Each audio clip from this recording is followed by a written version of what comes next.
I started out as a chef, worked through the industry, and then had a family and decided that I didn't like the hours and the stress load. And out of all the things that I would do in my cooking career, baking was by far my favorite. So I just kept decorating and practicing with cakes. I was a very little girl on the farm, and I just watched my grandma cook and bake all the time, so I just kind of picked it up as I went along. I've learned so many things just off of YouTube videos. The ease of picking up your iPhone and making a quick video of a how-to. There's thousands of things to watch and learn and practice. The equipment is now super available. You can easily get stuff at all kinds of different stores, and you don't need things that are fancy and super elaborate. But even just accessing things on a whim, it's super easy to find. Definitely don't need 4 years worth of pastry school to decorate a fancy birthday cake. To add a little bit more to this cake, we can also add a banner across the cake to wish somebody a happy birthday, happy anniversary, Happy bar mitzvah. That would be a great bar mitzvah cake. And for that, we're just gonna use basic fondant. Fondant, generally, store-bought is a great option, super easy to use, it's very similar to Play-Doh. In order not to mess with the consistency of it, we use cornstarch. It doesn't soak into the fondant and it doesn't make it drier or harder like icing sugar would.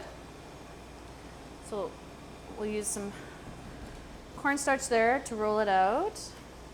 And if it gets too hard, Pam uses shortening to make it softer. To mix it in again. If it gets really dry, you'll cross a point of no return and you can't bring it back. But for the most part, a little bit of cornstarch or a little bit of shortening will fix it. So this is a good one to do ahead too, so it dries nice and hard. We can also put it on the cake. It'll just probably drape a little bit on the cake, but that's okay. So we use a pizza cutter, cut a nice straight line, cut another straight line. If you don't have one, you can use a knife. Or a knife. We'll use a knife right now too. To make it look like a banner, we'll cut a little trim out of the end. Nice and pretty. And then I just take basic food coloring, the gel food coloring, add it to a little bit of, add a little bit of water to it, and use it like paint. So we'll just write, what are we gonna write on this? Happy bar mitzvah? No, I'm kidding. Happy birthday. Paul.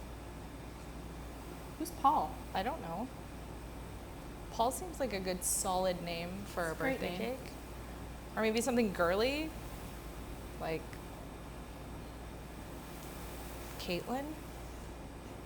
I'm just spewing out names now. Pam's the one who does the writing because she's the best at it. I've written happy birthday so many times. Sometimes I think I'm spelling it wrong. And the best part is when you have to go back and like recheck to see that you actually spelled That birthday actually spells it correctly. right. Yeah. I'm not gonna go with Paul, I'm gonna go with Pam. Oh, is it your birthday? It's not. It's not my birthday. So we'll end the banner the same way we did there with a little trim on either side. And like I said, if you want to let it dry, it will harden. The store-bought fondant will harden. You can just shape it nicely like that and just let it rest for only a couple hours. Or you can put it directly on top of your cake. Maybe a little bit soft there. You can stick it into the icing a little bit. Make it all pretty like that. You can add a bow to it as well because it's pretty. I like bows. We'll just make this strip wider this time.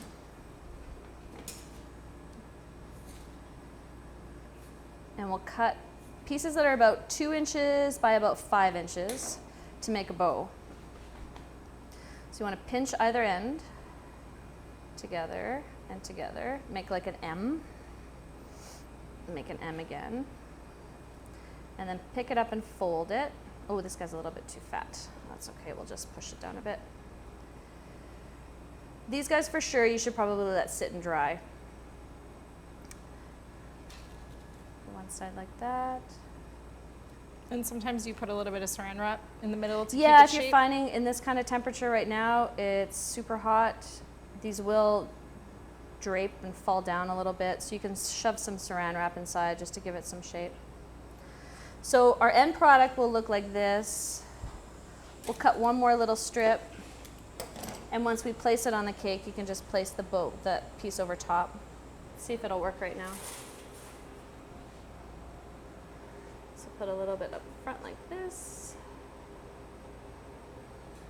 The other thing about using cornstarch on it is it wipes away with water. So you'll see in a second here that we'll add a little touch of water to the fondant piece there and place it on. But to clean it up, the cornstarch comes off super easily with water. And then we've added a little bow to it to make it extra pretty.